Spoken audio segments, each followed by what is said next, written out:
Police parade ground સામે ઈચ્છાનાથ મહાદેવ મંદિર નજીક યોજાયેલ વિરોધ પ્રદર્શનમાં મોટી સંખ્યામાં મહિલા કાર્યકરો એકત્ર થઈ હતી। વક્તાઓએ રાહુલ ગાંધી પર દેશની છબી ખરડાવવાનો પ્રયાસ કરવાનો આરોપ લગાવ્યો હતો અને તેમની માનસિકતાને કોંગ્રેસની પરંપરાગત વિચારધારા ગણાવી હતી। ભાજપ મહિલા મોરચા પ્રદેશ અધ્યક્ષાએ જણાવ્યું હતું કે રાહુલ ગાંધીએ ફરી એકવાર ભારત વિરોધી માનસિકતા દર્શાવી છે। ભારત વિશ્વગુરુ છે અને આવનાર સમયમાં વિશ્વની ત્રીજી સૌથી મોટી આર્થિક સત્તા બનવાની દિશામાં આગળ વધી રહ્યું છે। આવા સમયે દેશને હાસ્યાસ્પદ કહેવો એ કોંગ્રેસના પોલિટિકલ કાર્ડની નિષ્ફળતા દર્શાવે છે। તેમણે વધુમાં ઉમેર્યું કે રાહુલ ગાંધીએ દેશની જનતા પાસે માફી માંગવી જોઈએ, અન્યથા આવા વિરોધ પ્રદર્શન આગામી દિવસમાં વધુ તેજ બનાવવામાં આવશે।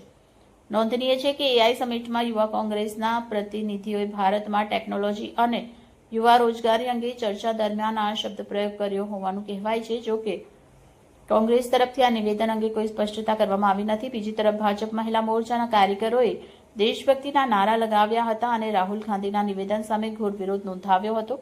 પોલીસના કડક બંદોબસ્ત વચ્ચે આ ધરણા શાંતિપૂર્ણ રીતે યોજાયો હતો। અંજુબેન વેકરિયા, ગુજરાત પ્રદેશ મહિલા મોરચા અધ્યક્ષા।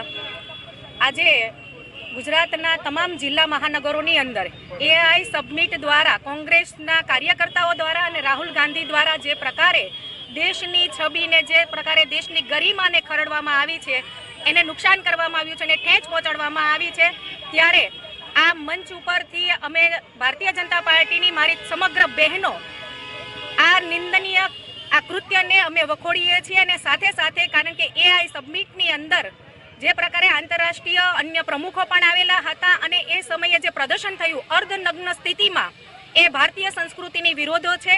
અને એ સમિતિની અંદર અમારી મહિલાઓ પણ હાજર હતી, ત્યારે ભારતીય સંસ્કૃતિમાં મહિલાઓનું સન્માન કરવાનું, મહિલાઓની મર્યાદા જાળવવાનું કહે છે। આ પ્રકારનું કૃત્ય ક્યારેય સાખી લેવામાં નથી આવતું। દેશના વિકાસની વાત હોય, એઆઈ સબમિટને વિશ્વએ પણ અપનાવેલું છે, તમામ લોકોએ આનામાંથી પ્રેરણા લીધી છે। ત્યારે આ કોંગ્રેસ પાર્ટી દ્વારા એટલું કહી શકાય છે કે કોંગ્રેસનું વરિષ્ઠ નેતૃત્વ મૌન અને એમનું અત્યારે જે ગેરજિમ્મેદાર વર્તન છે એના કારણે આ ઘટનાઓ, આવી ઘટનાઓ સામે આવે છે। આવી ઘટનાઓની અમે સખત વિખોડીએ છીએ। અમારી ભારતીય જનતા પાર્ટીની કાર્યકર્તા તમામ બહેનો સમગ્ર ગુજરાતની અંદર અમે આંદોલનો કરીશું। આ પ્રકારનું કૃત્ય ક્યારેય અમે સાખી લેશું નહીં।